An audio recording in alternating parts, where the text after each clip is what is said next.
Welcome back, y'all. It's getting way too serious out there, so let's dive into some Regency period piece period tea with chapter 56. Let's do it. Today is Thursday, February 27th. I don't know why I said that.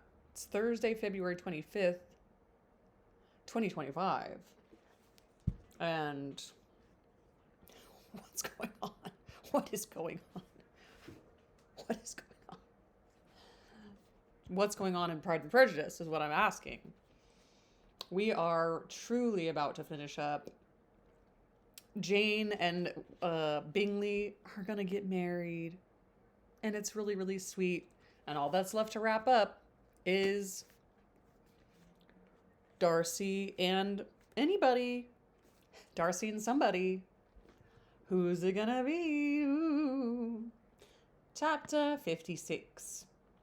One morning, about a week after Bingley's engagement with Jane had been formed, as he and the females of the family were sitting together in the dining room, their attention was suddenly drawn to the window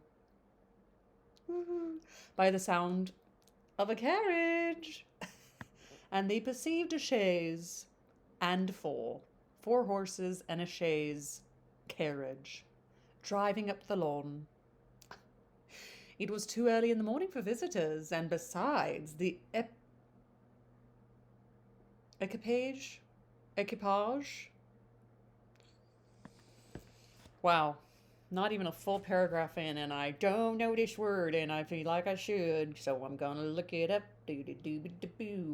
Equipage. It's something French, and that's rude to do that. Except, wait. The equipment for a particular purpose. How do you, como se dice? Equipage. Equipage? You know, I really wish if it were like a British word, there would be a British person. What if I look British pronunciation? That's so annoying. Why is it just some American chick? British pronunciation. That's annoying, and now I have to go to YouTube? I have to watch a 1 minute video? Equipage or equipage. That doesn't sound British to me. Equipage. I mean, I get it, but the principle of it is how come Equipage or equipage. This is annoying. Whatever. I really want just some like British bloke equipage, but maybe it's a French word, so I don't even need to know. How would a British person pronounce this French word? Equipage. From how would this British person from Leeds pronounce this? Okay. It was too early in the morning for visitors, and besides, the equipage did not answer to that of any of the neighbors. Oh, I see, like, the carriage didn't sound like any of their neighbors' carriages. I get it. I was not following for 2 seconds. That word really got me. The horses were post, and neither the carriage nor the livery of the servant who preceded it were familiar to them. As it was certain, however, that somebody was coming. Ooh, it's a ghost. That would be really funny if the end of this movie. Somebody did just send me a YouTube video or something, or it's on Netflix, of like zombie Pride and Prejudice. And now that my brain is kind of like, ooh, somebody's coming, and it's like it could be a ghost. That's funny, and now I can actually watch that because I was like, no, it's Pride and Prejudice. But now I'm having fun with it. Okay.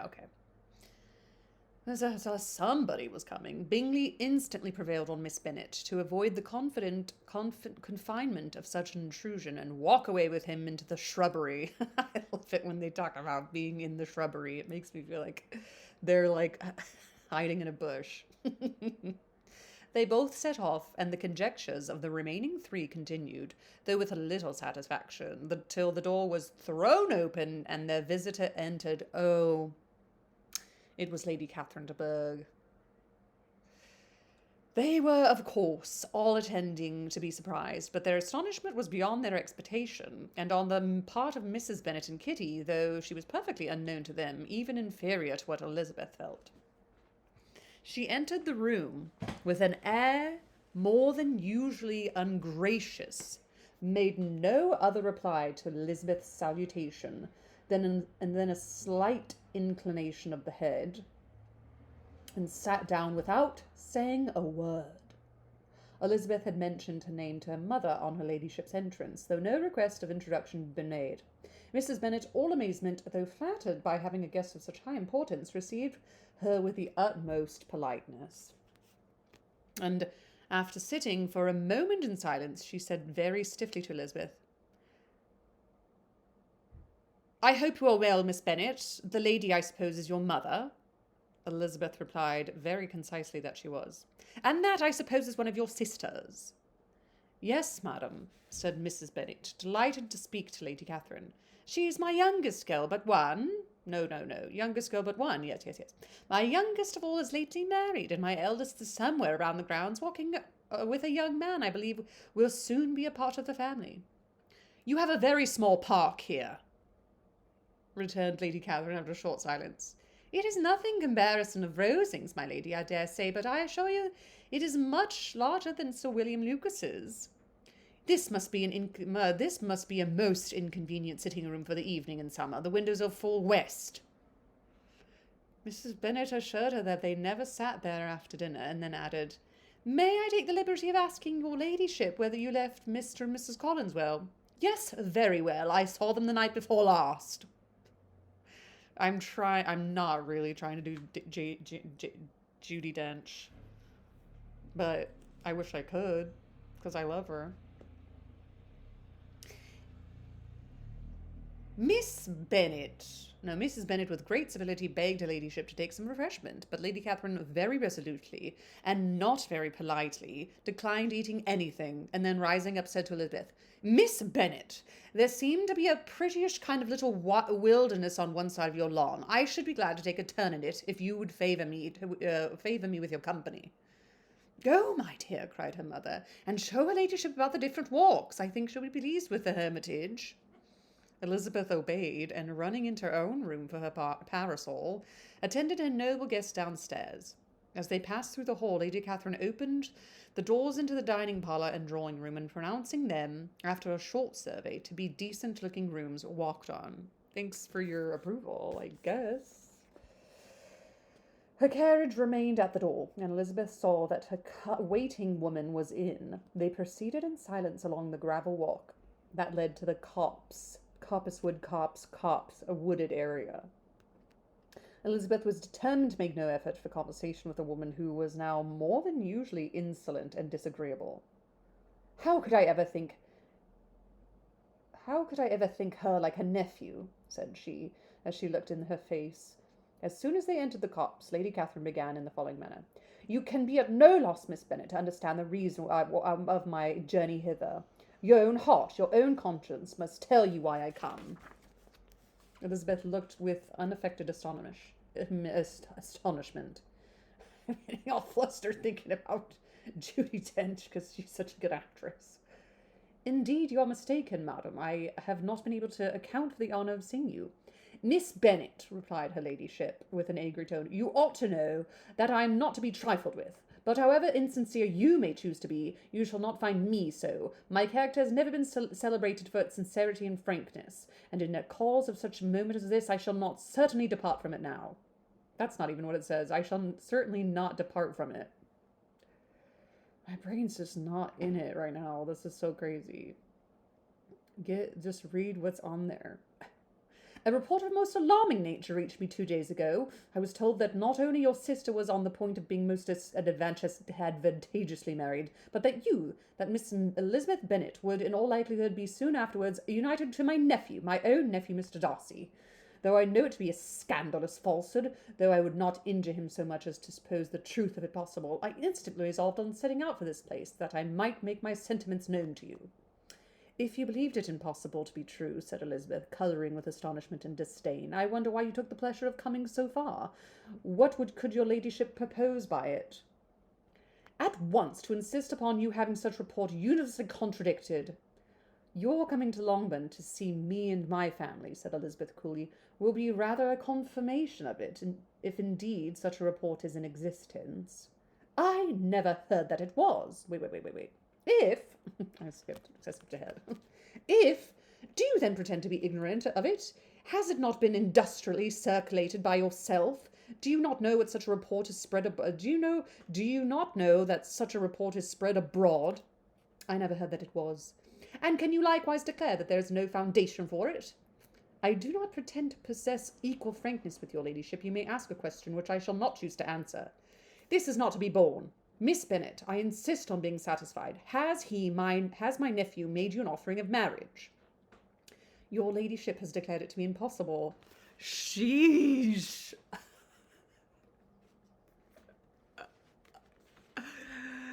Riddles in the dark. Riddles in the dark.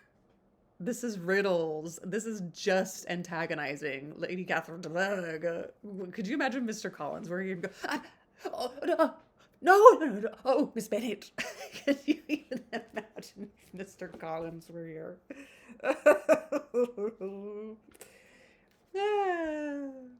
Your ladyship has declared it to be impossible. It ought to be so. It must be so, while he retains the use of his reason. But your oughts and allurements may, in a moment of infatuation, have made him forget what he owes to himself and to all his family. You may have drawn him in. If I have, I shall be the last person to confess it.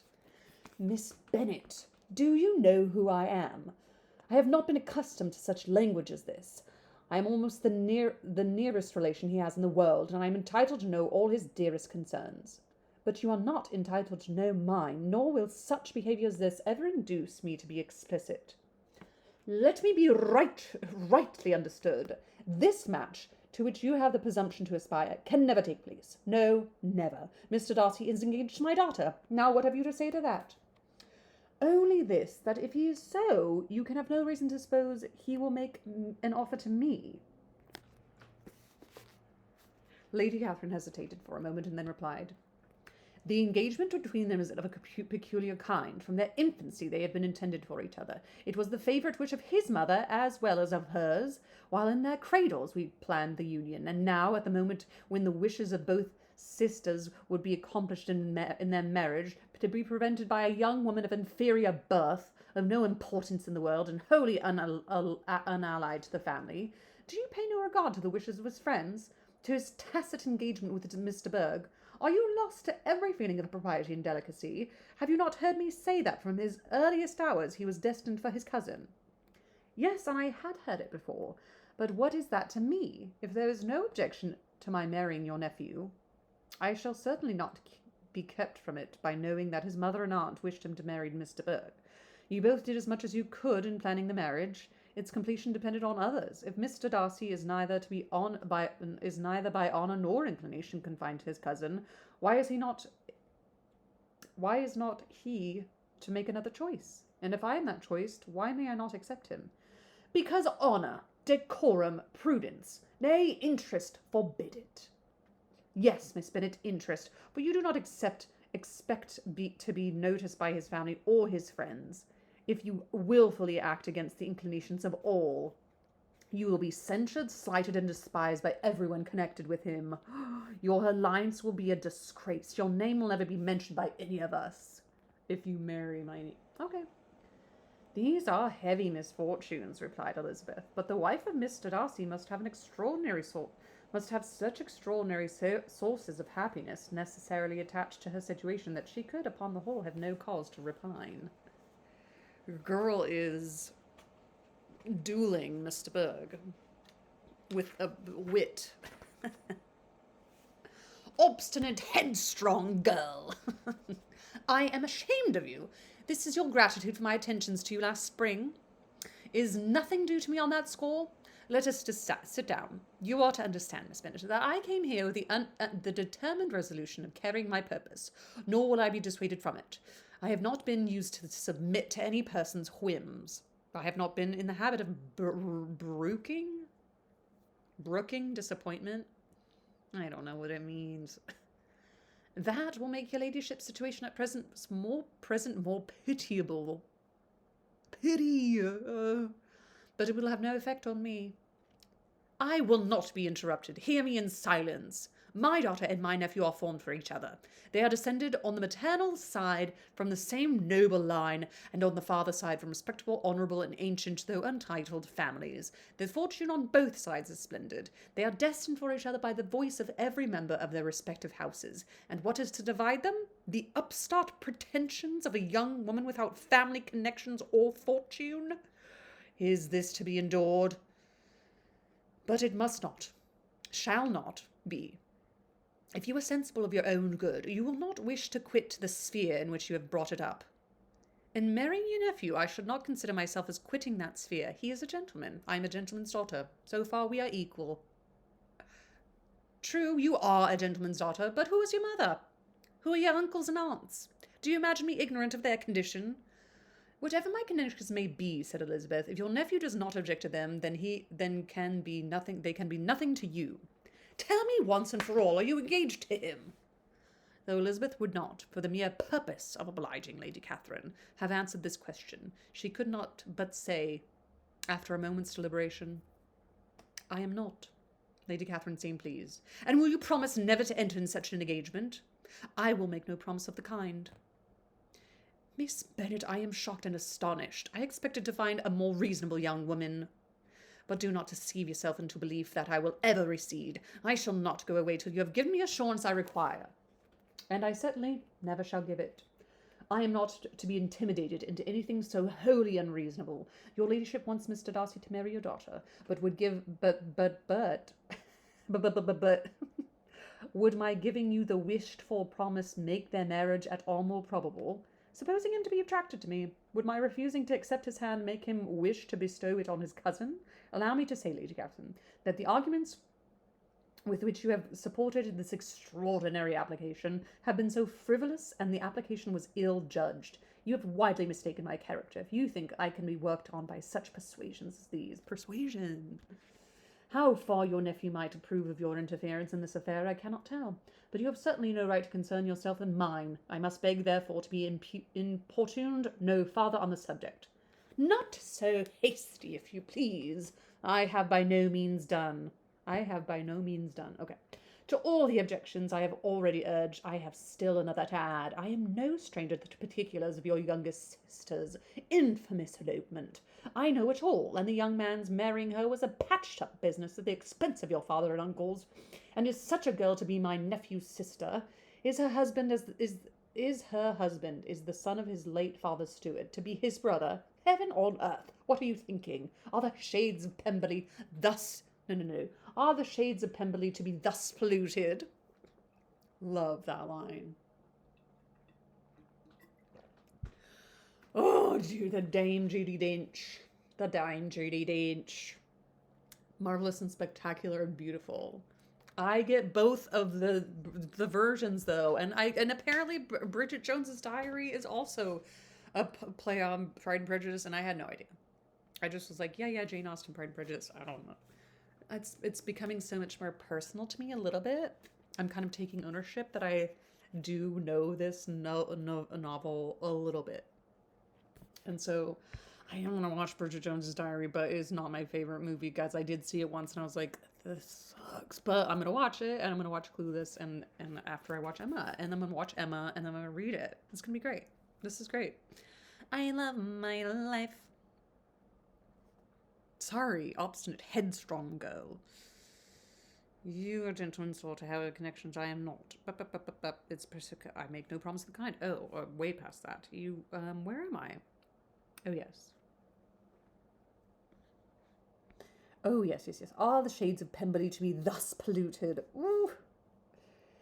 You can now have nothing further to say, she resentfully answered. You have insulted me in every possible method. I must beg to return to the house.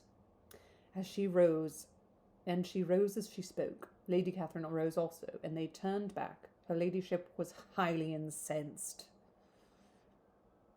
You have no regard, then, for the honour and credit of my nephew, you unfeeling, selfish girl. Do you not consider that a connection with you must disgrace him in the eyes of everybody? Lady Catherine, I have nothing further to say. You know my sentiments. You are then resolved to have him. I have said no such thing. I am only resolved to act in that manner which will, in my own opinion, constitute my happiness, without reference to you or any person who wholly unconnected with me, any person person so wholly unconnected with me. It's hard.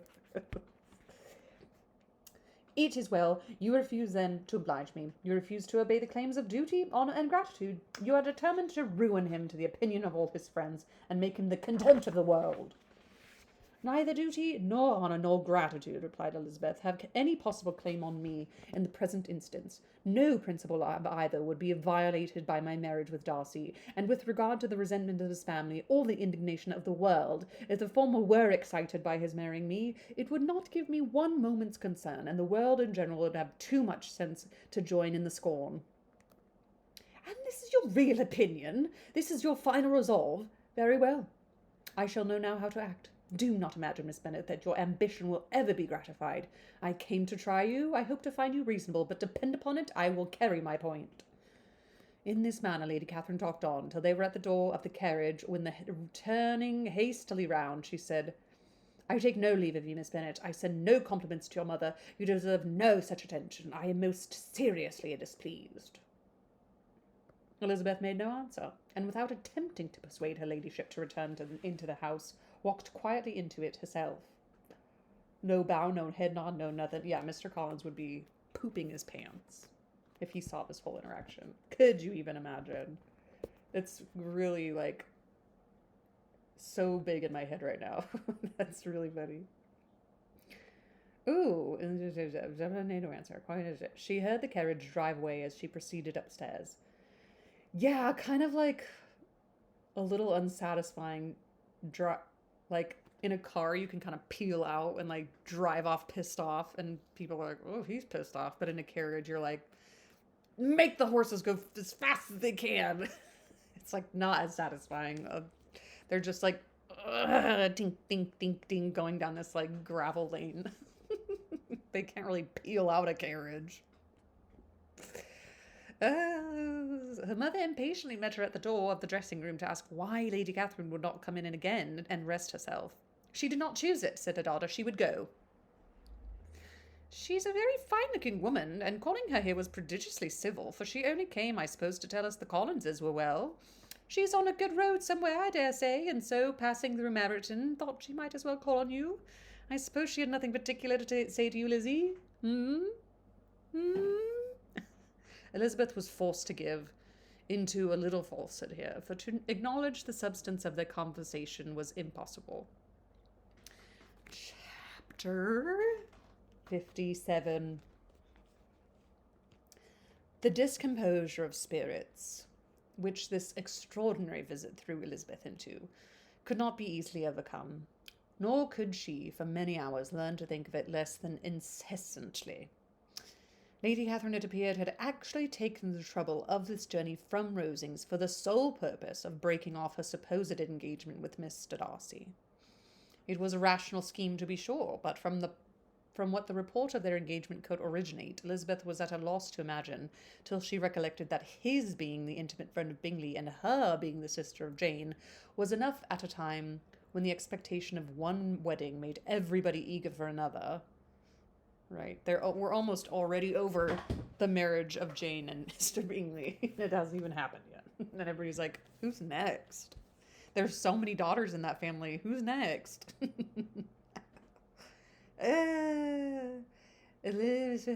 be sure, it was a rational scheme, to be sure. But from what the report of their engagement could originate, Elizabeth had be about hers, so Jane enough time to supply the idea.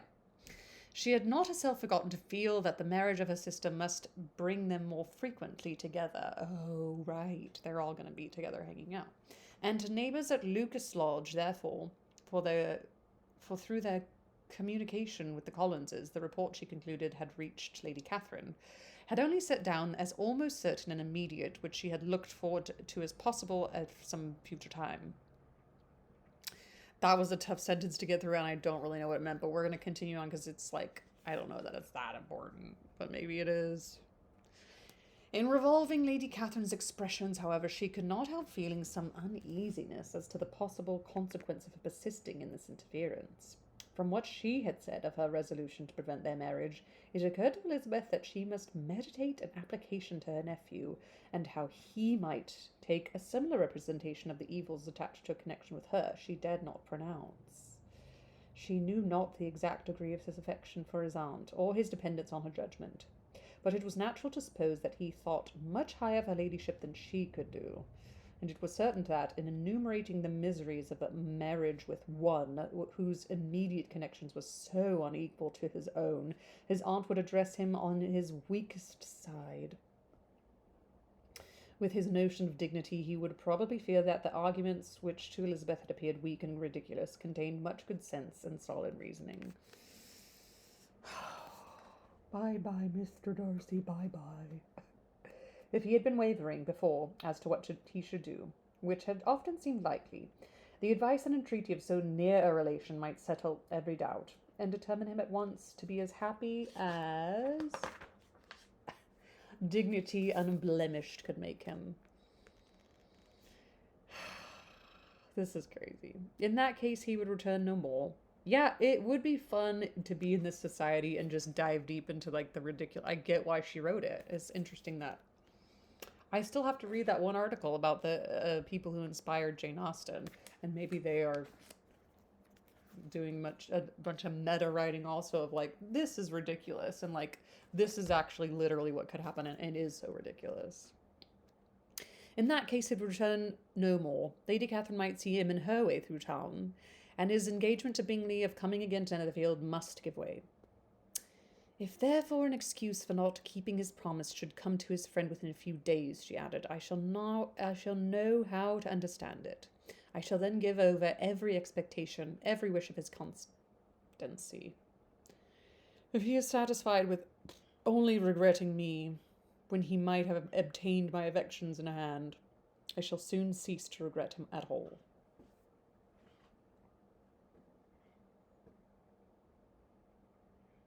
Okay. Lamenting, I guess. The surprise of the rest of the family on hearing who their visitor had been was very great, but they obligingly satisfied it with the same kind of supposition which had appeased Mrs. Bennet's curiosity, and Elizabeth was spared from much teasing on the subject. The next morning, as she was going downstairs, she was met by her father, who came out of his library with a letter in his hand. Lizzie, he said, I was going to look for you. Come into my room. She followed him thither, and a curiosity to know what he had to tell her was heightened by the supposition of it being in some manner connected with the letter he held. It suddenly struck her that it might be from Lady Catherine, and she anticipated with dismay all the consequent explanations. She followed her father to the fireplace, and they both sat down, and he then said, I have received a letter this morning that has astonished me exceedingly. As it principally concerns yourself, you ought to know its contents. I did not know before that I had 2 daughters on the brink of matrimony. Let me congratulate you on a very important conquest. Conquest. The colour now rushed into Elizabeth's cheeks, and the instantaneous conviction of its being a letter from the nephew instead of the aunt. And she was undetermined whether most to be pleased that he explained himself at all, or offended that his letter was not rather addressed to herself, when her father continued. You look conscious. You look conscious.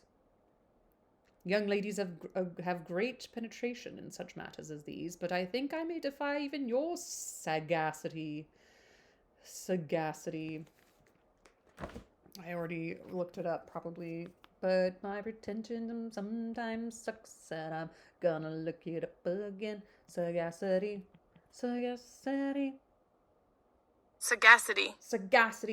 Quality of being sagacious. You know what?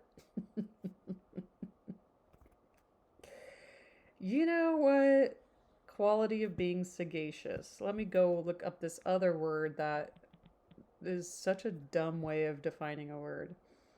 Having or showing keen mental discernment and good judgment, shrewd. Oh, I don't think I have looked that word up before. Sagacity. Where's my words? Where are my words at? No, no, no, no. I'm going to write it down. We got a new word. Sagacity. I'm going to imagine that Jane Austen just learned this word and she just put it in her book for the first time because she just learned it, just like me. Sagacity, sagacity, sagacity. Where is it? Sagacity. Your sagacity. You look conscious. Young ladies have a great penetration in such matters as these, but I think I may defy even your sagacity to discover the name of your admirer. This letter is from Mr. Collins. From Mr. Collins? And what can he have to say? Something very much to the purpose, of course. He begins with congratulations on the approaching nuptials of my eldest daughter, to which, it seems, he has been told by some of the good-natured gossiping Lucases. I shall not sport with your impatience by reading what he says on that point. What he relates to yourself is as follows. Having thus offered you the sincere congratulations of Mrs. Collins and myself on this happy event, let me now add a short hint on the subject of another, of which we have been advertised by the same authority. Your daughter Elizabeth, it is presumed, will not long bear the name of Bennet after her elder sister has resigned it, and the chosen partner of her fate may be reasonably looked up as the one most illustrious parsonages in the land. Can you possibly guess, Lizzie, who he is meant by this? This young gentleman is blessed in a peculiar way with everything the heart of mortal can most desire: splendid propriety, noble kindred, and extensive patronage. Yet, in spite of all these temptations, let me warn my cousin Elizabeth and yourself of what evils may incur by a precipitate closure with this gentleman's proposal, which, of course, you'll be inclined to take immediate advantage of. Have you any idea, Lizzie, who this gentleman is? But now it comes out. My motive for cautioning you is as follows. We have reason to imagine that his aunt, Lady Catherine de Bourgh, does not look on the match with a friendly eye. Mr. Darcy, you see, is this man. Now, Lizzie, I think I have surprised you. Could he or the Lucases have pitched it on any man within the circle of our acquaintances whose name would have given the lie more effectually to what they related? Mr. Darcy, who never looks at any woman but to see a blemish, and who probably never looked at you in his life. It is admirable. Elizabeth tried to join in her father's pleasantry, but could only force out one most reluctant smile. She said,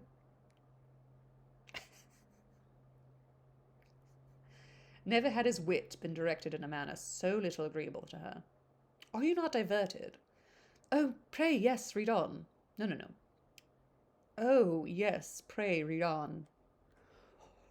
Why does my brain do that? Why does my brain do that? Why does my brain do that? It's all the right words in the wrong order. After mentioning the likelihood of this marriage to her ladyship last night, she immediately, with her usual condescension, expressed what she felt on the occasion when it became apparent that, on the score of the family objections on the part of my cousin, she would never give her consent to what she termed so disgraceful a match. I thought it my duty to give the speediest intelligence of this to my cousin, and she told that she and her noble admirer may be aware of what they are about, and not run hastily into a marriage which is not properly sanctioned. Mr. Collins, moreover, adds, I am truly rejoiced that my cousin Lydia's sad business has been so well hushed up, and am only concerned that their living together before the marriage took place should be so generally known. I must not, however, neglect the duties of my station, or refrain from declaring my amazement at hearing that you received the young couple into your house as soon as they were married. It was an encouragement of vice, and had I been the rector of Longbourn, I should very strenuously have opposed it. You ought certainly to forgive them, as a Christian, but never to admit them in your sight, or allow their names to be mentioned in your hearing. That is the notion of his Christian forgiveness. The rest of his letter is only about his dear Charlotte's situation and his expectation of young Olive Branch. But, Lizzie, you look as if you do not enjoy it. Are you not going to be missish? What? Are you not going to be... What's this word, eh? Missish? What's that mean? Oh. I don't know. Next chapter. We'll see you next time.